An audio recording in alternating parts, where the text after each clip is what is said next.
Mesmo porque, Celso, eu nunca posso afirmar, não quero morrer. Estou amando a vida que eu tenho, mas eu nunca posso afirmar que esse não vai ser o meu último podcast, a gente nunca sabe. Eu sempre digo isso. A gente nunca sabe. Então eu tenho que estar sempre preparado, não por medo, por saudade. Saudade dele, que ele venha. Eu sempre, a Laura testemunha, a gente faz oração, se for o Senhor, quanto tempo falta para a gente esperar o Senhor? Quanto tempo, Senhor? Volta, Senhor. E olha que eu não posso reclamar da vida que eu estou tendo. Celso, vamos deixar a modéstia de lado. Olha o privilégio que Deus está me dando. Eu chego a alguém famoso como você e já me conhece. Eu tenho que agradecer muito a vida que eu tenho. Para honra e glória de Deus. Não estou sendo... Te conhece e é teu fã. Puxa, obrigado. Mas apesar de eu ter essa vida tão feliz, eu sei que a eternidade não é aqui. Eu ainda não quero ter criança e leucemia conjugada na mesma sentença. Então, vamos agora... minha cabeça está explodindo de perguntas aqui. Mas eu espero que eu esteja sendo didático na resposta. Tá, lógico, muito. Primeiro lugar, como que você vê Deus? Porque cada um tem dentro de você... Uma imagem. Uma imagem ou alguma coisa. Como que você vê Deus? Olha, um antigo escritor grego dizia o seguinte... se os animais tivessem deuses e pudessem pintar seus deuses, os cavalos pintariam Deus como cavalos, os bois pintariam Deus como boi. Quer dizer que Deus é uma imagem, era uma crítica aos deuses do Olimpo, porque diziam que... Estou querendo lembrar agora o nome do autor grego que falou isso, daqui a pouquinho vem. Dizia-se que Deus é apenas um fruto da nossa imaginação. E realmente... Quem pode dizer que Deus não é apenas um reflexo daquilo que eu quero? E assim foi no paganismo. Se você pegar Zeus é apenas um espelho da humanidade que o produziu. Osíris é apenas um espelho do ideal egípcio, do ideal grego, dos romanos, Júpiter, né? Mas com a Bíblia não acontece isso. Por qual razão? Em primeiro lugar, porque o Deus que apresenta na Bíblia, ele é inominável, indescritível, inimaginável. E eu vou sair da Bíblia para entrar na filosofia. Então, para começar a dizer quem é Deus para mim, deixe-me dizer o que ele não é.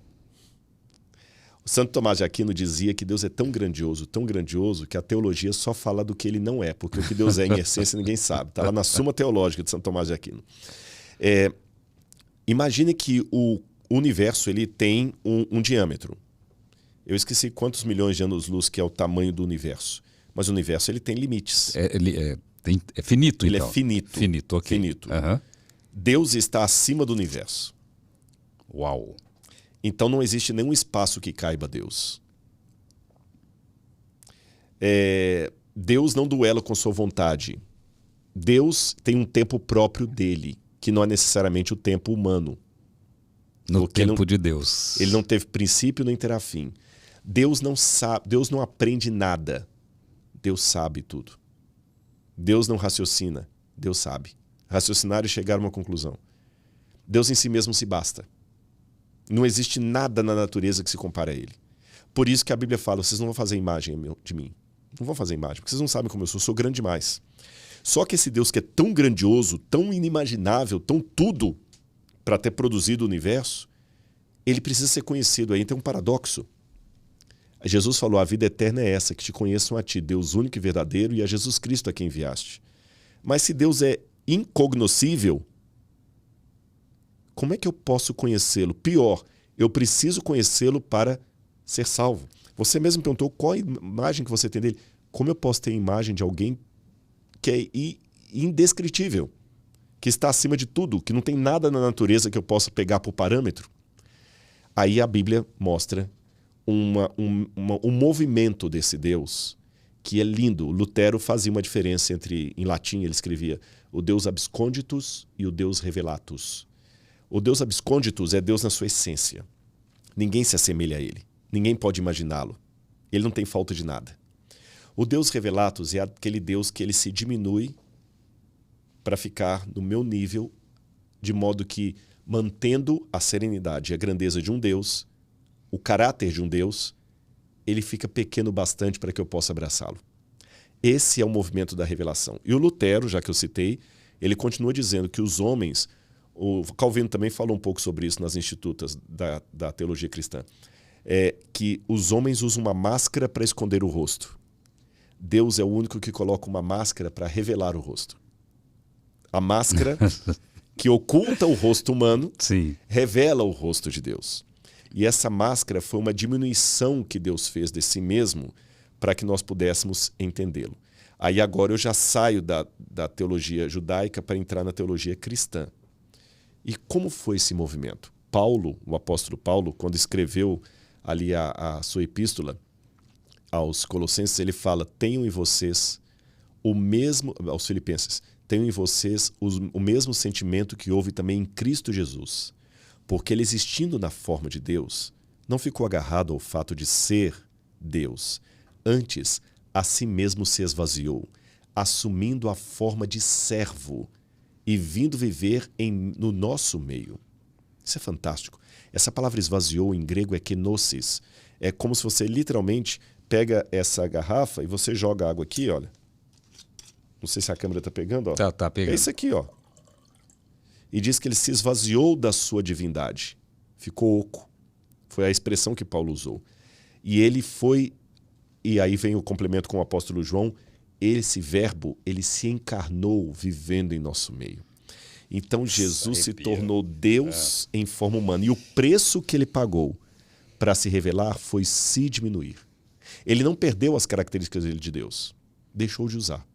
É como se de repente eu tivesse agora um Porsche do mais caro que você pode imaginar.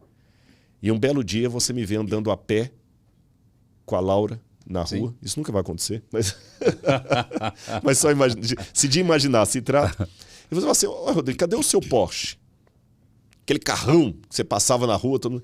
Pois é, Celso, o negócio é o seguinte: a minha esposa adquiriu uma fobia de carro.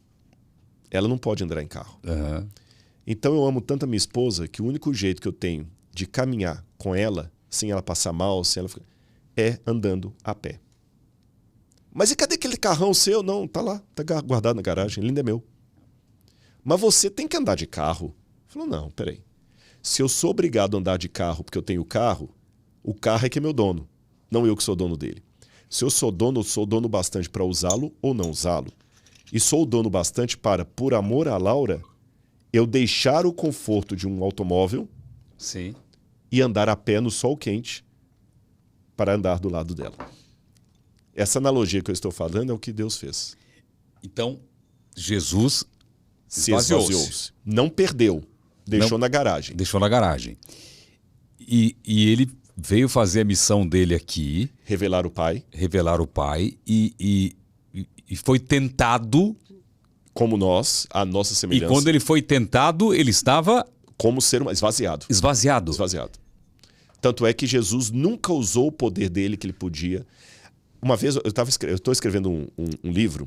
Falando em livro, temos que mostrar seus livros aqui. E esse outro eu vou mandar quando ficar pronto também, sobre Maria Madalena. Tá. E ali na correção, uma das editoras questionou uma coisa, falou: Rodrigo, mas é tão estranho falar que tem um conflito cósmico do bem e do mal. Não pode ter conflito entre Deus e Satanás. Eu falei: você tem razão. Num aspecto você tem razão, porque Deus é tão poderoso que se Deus lutasse com o diabo usando as forças de Deus, não teria luta. Teria massacre. Imagina o Mike Tyson. Eu e o Mike Tyson. Pronto. Eu vou piorar, você ainda é forte. Vou pegar assim, uma criancinha de 2 anos e o Mike Tyson. Não teria batalha. Vamos ver a luta hoje. Mike Tyson versus um menino de 2 anos. Não tem. Vai ter um massacre. Sim. A menos que o Mike Tyson se torne um menino de 2 anos. Porque Deus não luta com o diabo usando a força dele. Ele usa o caráter dele. Porque se ele usasse a força, não teria conflito. É isso que eu quero dizer. Muita gente vai se chocar eu falando: não, mas eu sempre pensava que é o poder de Deus que vence o diabo.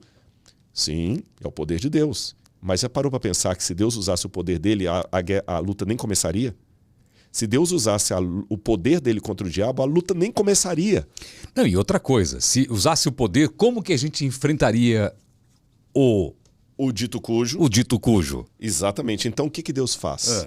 Deus vence ao diabo, em primeiro lugar, com o seu caráter. Mais do que com a sua força, no sentido de o poder Jedi. Tem gente que pensa na força de Deus como poder Jedi. Sim. É o seu caráter. E essa graça que Deus me dá poder para vencer o diabo em nome desse Deus, porque Deus é tão poderoso que Jesus, para expulsar um demônio, não precisou tirar uma espada, voltando ao exemplo lá do Jedi. Aí o diabo sai correndo com a da espada. Não. Jesus falou o seguinte: sai dele agora. Só a palavra dele já era imbuída de autoridade, de dinamis, que é uma tradução para poder. A palavra dele já era poderosa, ele não precisava de bater, nem de dar estrago. A palavra dele já fazia o diabo correr. E mesmo ali enfraquecido no deserto, quando o diabo colocou em dúvida... Olha bem, como ele se esvaziou, Jesus... Vamos no raciocínio. Quando eu estou andando a pé com a Laura, na ilustração que eu usei, na alegoria, eu não estou fingindo que estou andando a pé. Eu estou literalmente andando a pé com ela. Eu não perdi o carro que eu tenho. Ele continua meu. E eu posso usá-lo a hora que eu quiser. Mas por amor a ela, eu deixei de usar algo que ainda é meu. Então eu ando de verdade a pé. Eu não coloco um holograma do lado dela. Jesus, quando se esvaziou e assumiu a nossa natureza, ele não fingiu ser humano. Ele se tornou de fato humano. Ele andou a pé. E o que significa Jesus andar a pé? O que aconteceu com a onisciência dele? Trancou na garagem. E quando chegou aqui, ele fez perguntas honestas. Ele falou, por exemplo, assim: o filho não pode saber nada de si mesmo se o pai não o revelar. Mas ele é onisciente. Por isso que alguns grupos, que eu respeito muito, é apenas uma discordância teológica, não pessoal. Eu tenho muitos amigos que são testemunhos de Jeová, muitos irmãos até eu os chamaria, mas eu discordo da interpretação dos testemunhos de Jeová que não acreditam que Jesus é Deus. Porque quando eles, e tem outros grupos também, não são só os testemunhos de Jeová, eles não creem que Jesus é Deus, eles só pegam uma parte dos evangelhos onde de fato Jesus parece muito inferior ao Pai. Porque ele fala que ele foi enviado pelo Pai, que ele não sabe nada de si mesmo se o Pai não o revelar. Ele fala que o dia da volta dele nem ele sabe, nem os anjos, não somente o Pai. Ele na cruz, ele não aguenta carregar a cruz até o final. Ele fala que ele foi enviado pelo Pai. O Pai é maior do que eu. Realmente, se eu pegar só esse grupo de Sim, textos... você vai achar que tem uma hierarquia. Hierarquia, Jesus está inferior. Só que eu tenho outros textos que falam: eu e o Pai somos um. Quem me vê a mim, vê o Pai. Então Jesus é Deus? Jesus é Deus. Ele falou: antes que Abraão existisse, eu sou. Essa expressão, em grego, ego eimi, ou ani em hebraico, esse, né, eu sou, é uma expressão que só Deus podia fazer. Quando ele falou com Moisés assim: Moisés, diga ao povo que o eu sou enviou você. Jesus perdoava pecados. Em última instância, todo pecado é contra Deus.